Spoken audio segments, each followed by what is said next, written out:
n'a pas prévu aujourd'hui de parler particulièrement des validations des acquis et de l'expérience.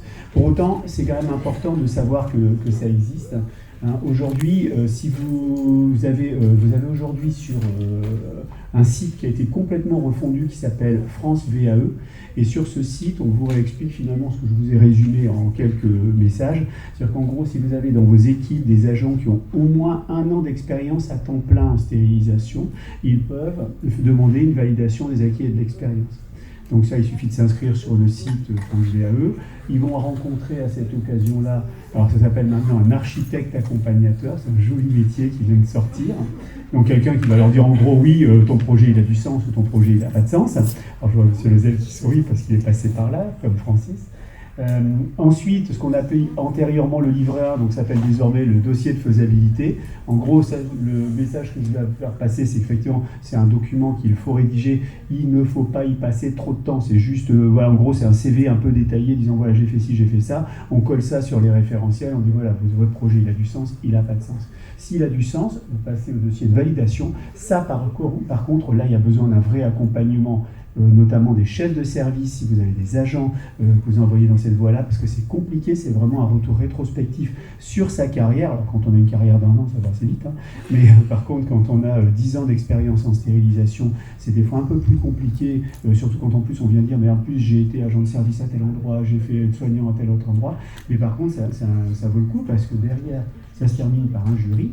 Le jury n'a pas le droit de poser de questions. Il y a des profs de français, des profs d'histoire, des profs de maths, des profs techniques professionnels, mais personne n'a le droit de poser de questions sur les matières générales. Les questions, ce ne sont que des questions métiers. Et effectivement, par contre, on vérifie à cette occasion-là que la personne sait vraiment de quoi elle parle. Même le prof de maths, il va parler stérilisation. Hein, il va dire, voilà, vous faites telle chose, expliquez-moi comment vous faites, pour des aspects mathématiques, hein, bien évidemment. Et si tout se passe bien, vous passez votre validation et tout va bien. Alors, seul point de vigilance, pour aujourd'hui avoir un titre à SMH, il faut avoir 1 an d'expérience en tant qu'agent de stérilisation. Et à ce moment-là, il n'y a pas de problème, vous passez le titre comme ça. Si par contre, vous voulez accéder au bac pro, le bac pro, il faut bien se rappeler qu'il y a 3 secteurs, hygiène, propreté, stérilisation. Et en propreté et en hygiène, il y a un gros volet encadrement d'équipe. Donc ce qui aujourd'hui est requis pour avoir le bac pro, c'est effectivement généralement d'avoir fait de la stérilisation, mais avoir un vécu en tant que responsable d'équipe en propreté ou en hygiène. Donc ça peut être des gens qui ont fait fonction de chef d'équipe ou de gouvernant dans des établissements de santé, voilà, mais qui ont un peu ce vécu de l'encadrement. Et c'est effectivement s'il y a uniquement dans 2 disciplines. Avec une personne qui a fait stérilisation, hygiène, c'est très bien. Quelqu'un qui a fait propreté, hygiène, c'est très bien. On ne va pas lui demander d'avoir fait en plus de la stérilisation s'il a fait que propreté, hygiène. Alors on n'est pas à ce stade-là.